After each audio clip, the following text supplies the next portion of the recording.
Rick Johnson here at the Air Chest Protector Yes. presentation. Probably a wee bit different to the Fox Roost 2 you used to wear back in the day. It's a lot better than that piece of plastic that I used to throw over my shoulder. And the reason I wore chest protectors back in the day was for the first turn crash. You can't control the masses. I wasn't afraid of crashing on my own. I was willing to take that hit, but I had been run over multiple times, and if you're down on the ground, I just wanted that. That's why I trimmed it up a lot and made it as light as possible, but I just wanted that little help of impact if someone ran me over. So as I said on stage, I was a minimalist. I shaved my boots down. I took the steel plates off the ends. I did all kinds of stuff to keep me as light as I could because I was about 185 pounds, so I was bigger than most of the riders. Yeah, I remember in '89 you wore a chest protector cut off way up here. What was that? So that was something that JT came out with, and I liked it because it really protected your collarbones. So you don't need you get a little bit of roost down on your stomach, but really not that much. And so it was more if you crashed, because their idea was if you connected the front to the back and you went onto your shoulder, it protected your collarbones from breaking. And so that was kind of the idea there. I liked it. Once again, I trimmed up the back. I drilled holes in it. I made it as light as possible. But that's what's great about this, is that they're constantly evolving. And now when you wear this, when I wear it riding a dual sport bike or riding an adventure bike, as I said, after about 2 minutes, I forgot that I had it on. That's that light, yeah? Yeah, it becomes part of you, and it blends in with your body, and you don't realize that it's on. So going back to your career, I think your pro career began on Yamaha, and you won a title there. How quickly were you able to just believe in yourself straight away whenever you went pro to compete with those guys? To be honest with you, I started believing in myself when I was about 10 years old. Right, where did that come from then? My dad raised me as, if you like Chad Reed's dad said to him, everybody bleeds, they're just human beings. And that was my thing. I like going fast. They talk about the Ricky Bobby Talladega Nights where he says, I just like to go fast. And I did. I like going fast on motorcycles, go-karts, it didn't matter. So that was how I identified myself, and that's what I wanted to do. When I wrote a report, it was 1 page, in 3rd grade. So I was 8 years old, that I was going to be a factory CZ rider, and like Joel Robert and Roger DeCoster. So I had aspirations to be a motocross racer from the time I was a little kid. And then you have plateaus throughout your career, but once I turned pro, I realized I can do this. The hurdles aren't so big, I just need to keep persistent. And does that increase the motivation then? Because you're like, I can do this, I can get so much money, status, wins, all of that? I think you have to have a healthy sense of vision. Like, I didn't start off thinking I want to win 7 national titles and 5 motocross nations. I didn't think that. First, I wanted free stickers. Then I wanted free product. Then I wanted to get my picture in Cycle News, which was the newspaper.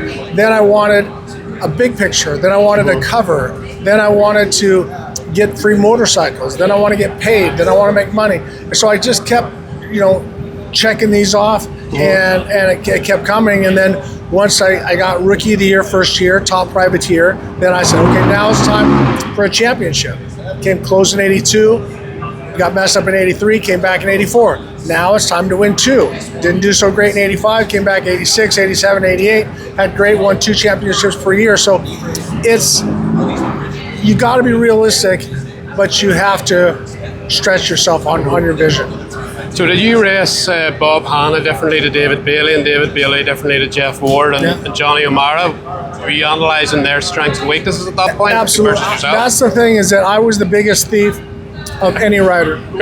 I would watch, and that's, I talk about Chad Reed, watching how he evolved the sport after I was gone, even evolved it more than Jeremy McGrath. So I was there, Bale evolved it, McGrath evolved it, Ricky Carmichael, when he was more, hardcore, wasn't so much stylish, but really, really fast. But you learn, you go, okay, he's doing that, I'm going to take that from him. So I took smoothness from Johnny O'Mara and David Bailey. I took sheer speed from Mark Burnett and Bob Hanna. So you always take something from somebody and make it your own. So the videos I watched of you, it seemed to be an amalgamation of Bob Hanna with the aggression, but also the style of David Bailey to an extent. You were kind of like the best parts of both of those riders. Did you feel like that when you were racing? I felt like I maybe wasn't the best of both, but I used their techniques quite a bit. Like Right. Hanna was, when he came to going crazy, he was more crazy. Like his feet hung off and he went more wild. Bailey, when he was smooth, was more smooth. So I felt use the smooth technique, but be willing to go through the rough line and let your feet hang off. So I tried to be the best of both, but I was also bigger than everybody too. So I was 185 pounds. So I used my muscle to help me stay in shape, go through the rougher lines, and do different things that were an advantage to me, not the other guys. How much did the Honda step, or how much was the Honda better than the Yamaha that you were on? Quite a bit. So You could sense that straight away? right away. So when I got on the Honda, I just realized that the suspension was 20% better. Like it was literally, the wheel would follow the ground better. I could corner better. I had better traction with the whoops. We had more options, more pipes, more cylinders, more power valves. The crank was different. The brakes were better. The Nissan brakes were really, really good. So what you get with Honda is the sky's the limit. I had Roger DeCoster, Dave Arnold, as well as Sam and Jim Anderson with Showa. So I felt I had the best guys around me. I just needed to communicate with them, which that's what I see Jett Lawrence doing, is he communicates to the engineers, to the mechanics, so he has the best bike for Jett Lawrence when he races. On Jett Lawrence, to me, he's kind of like you were Bob Hanna, David Bailey amalgamation. He's a bit of a Stefan Everts, Ricky Carmichael amalgamation, the best of each. Exactly. Maybe a bit of McGrath thrown in there as well. Yeah. Just talk about, I was watching him there in qualifying, and he's just different level altogether and so precise but so fast. What's your analysis of how he does things on a dirt bike? Well, I think that he's the student of the game and his knowledge in motocross, and not just riding motocross, but line selection, throttle, the ability to pick it up. I think that he's not overtrained. He looks relaxed. He doesn't look worn out, super skinny, and as I said, not overtrained. So I think he's got the right balance of everything. A great team around him with Johnny O'Mara, his mother, his father, his brother, and Team Honda. He's got Lars and everybody over there. So he's at the right place at the right time, and he is the man. I mean, I can't say enough great things about him. And your former teammate, Johnny O'Mara, is obviously, as you mentioned, involved in that. So it's sort of your era still being effective in this era too. Well, that's the thing is that people think that a lot of people think if you're not racing, that you're not active. But if you look at all the great coaches, they can't do it anymore. But their mind is still sharp. If you look at Pit Byer, who's the team manager for KTM, do you think him being paralyzed stops him from making the right decisions for global KTM racing? No, his mind is there. He knows everything that he wants to see that team do. So, listening to Johnny O'Mara, Johnny watches everybody. He doesn't just watch Jett. He watched James Stewart. He watched Ricky. He watched Chad. He watched all these guys to make sure that you're taking the best pieces from everybody. And right now, he's built the best rider in the world. I was talking to Stefan Everts about his technique. It was kind of like David Bailey, that he perfected it in one way. And I asked him about the techniques now, and he said that technique that he used will always be effective going forward. Stefan. Yeah, Stefan, Absolutely. which is what the way Jett is kind of riding the base of that, and it's kind of proven again that Bailey to Stefan to Jett, 40 years apart, and it still works. Well, and if you go back way before, look at Joel Robert. Yeah. A lot on the pegs. Roger stood up a lot, but Joel was a lot on the pegs. Really wasn't in great shape. They talked about him drinking beer and he ate a lot. But when they said he was on, no one could touch him. And his line selection, and it goes on and on. So once again, Stefan, also had his father Harry, who had to overcome a lot of things with his polio and everything that he had to go through to be who he was. And I talked with Harry, and Harry was hard on Stefan. Yeah. But Stefan needed it. Stefan needed that boot in the ass to keep him motivated. And so it's a culmination. It's all these things coming together.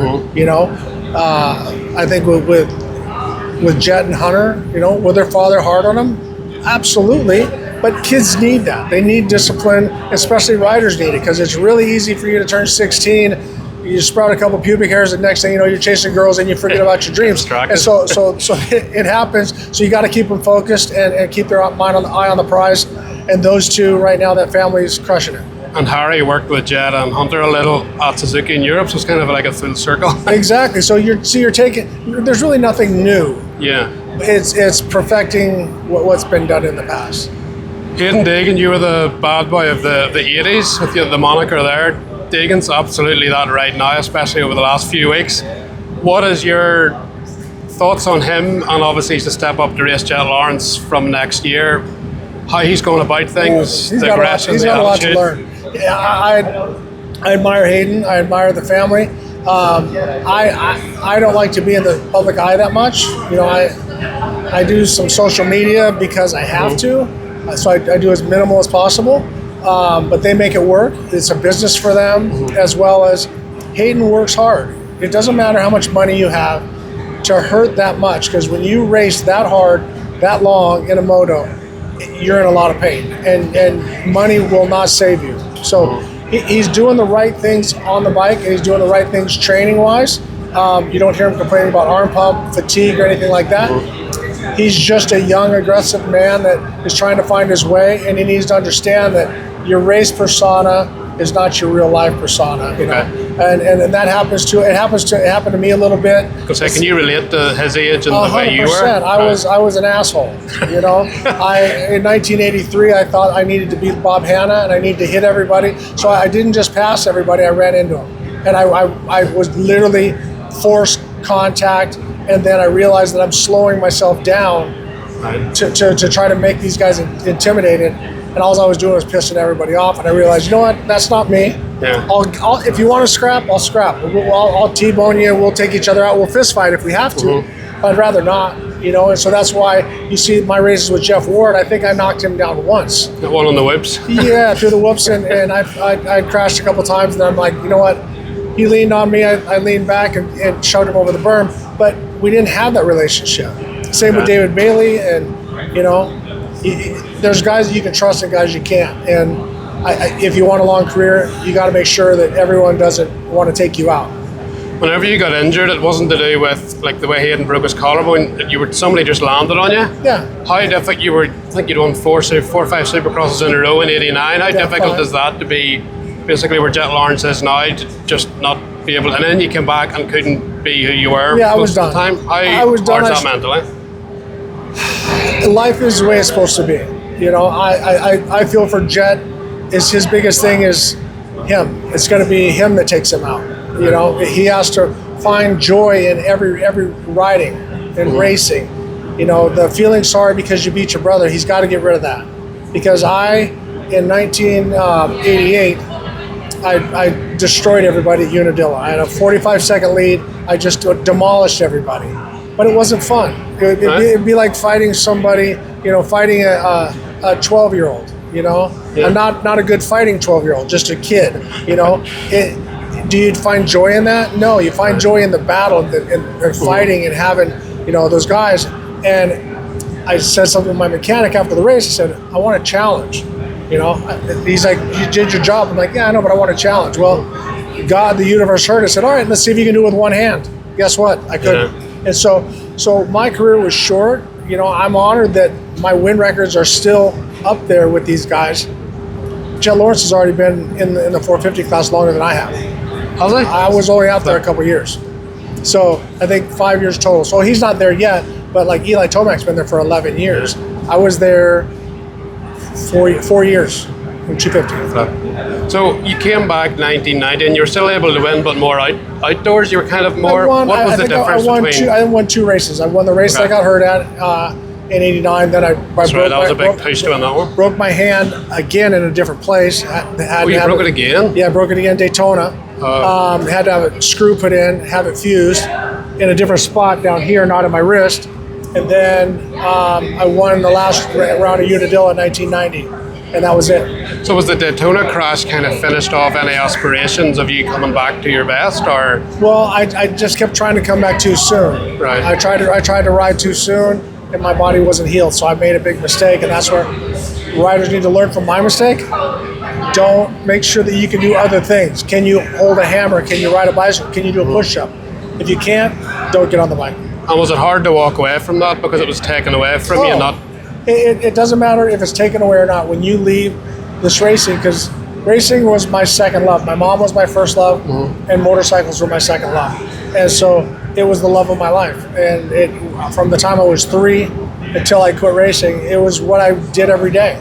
It's why I ate what I ate, why I slept so much, why I drank water, why I ran, while I did weights. Everything was to make me a faster motorcycle racer. And now when you don't have that, you're completely lost and you go to a very dark area.